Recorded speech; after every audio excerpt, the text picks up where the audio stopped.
Hey, let's talk about... Okay, so we're going to talk about the different sizes and shapes of vaginas. Okay. Do you remember that one time where we were in the room with all the girls and they were waxing my hoo-ha?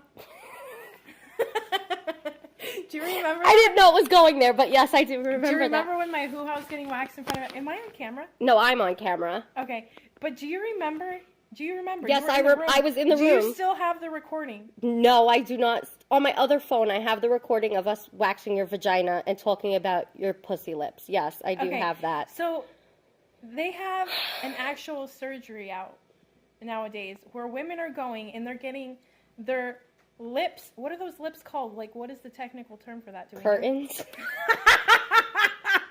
Meat curtains? I don't fucking know. They're going and getting their meat curtains shaved. Like laser, like shaving that curtain off. Okay, that's besides the point. What I want to point out is that there were some older people in that room. Older women in that room. Yeah, they're 40s. And they were talking about how my vagina looked young and youthful, and theirs looked like roast beef.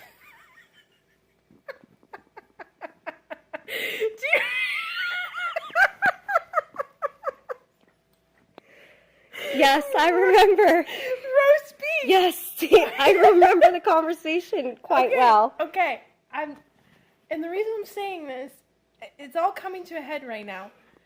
There are different sizes and shapes of vaginas. I agree. Okay, because you have to look at the people in our life. We've been talking to two people today who can't take a big dick. And I can. And I'm bigger. So what is that? So what does that mean? It means that the two people that said they couldn't take big dicks are really skinny. And tiny. And petite. So does that mean that their vaginas are shallow? Well, I'm not petite in any stretch of the word except short. And my vagina is shallow, so I would just say maybe it's a pain tolerance. Is it a pain tolerance? Maybe it's a pain tolerance because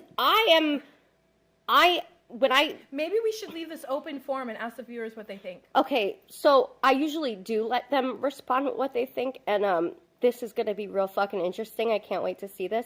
But yeah, I can take a larger penis or a smaller penis, not that that matters to anybody, and it might hurt, but I have a very high pain tolerance, so I guess it doesn't bother me as much.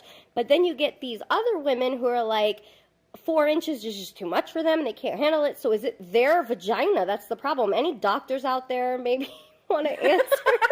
I doubt anybody with any kind of PhD watches my YouTube channel, but if you do.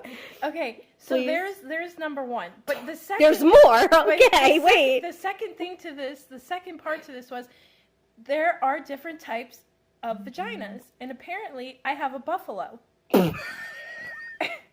There are different... I heard of the monkey, the buffalo...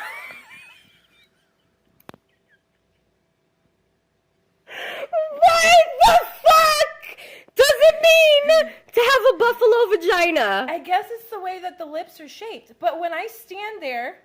Listen, girls, have you ever stood in front of the mirror and looked at your vagina? Okay? And looked at how, like, mine is... I never saw a buffalo. But mine is up high and tight. Sometimes... Like a haircut. I got a high and tight.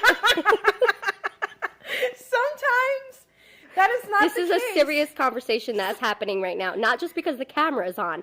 This conversation is legit happening. With or without the camera on, this would be happening. This is my fucking life. Okay, so... Ladies... What I'm encouraging you to do is go look at Examine your vagina. Shapes of vaginas and see what vagina you actually have. Laura. There are like 10 different vaginas out there. Laura, I know you're watching this video. Do not fucking comment below. I've heard enough about your vagina. You speak enough of your vagina. I know. Okay. I know what it looks like. But anybody else wants to talk about their vagina that has not yet touched on the vagina subject, you may respond below. Okay. So, go look in front of a mirror. Let me know if your vagina looks like a buffalo. Next, third part. Here we go. I just want to put this out there that if I were single, Now she's putting it out there so she can't take it back.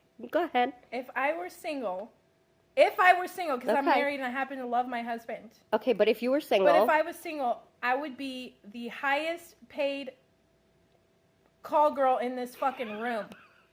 Okay? I can turn off and on emotions like nobody's fucking business.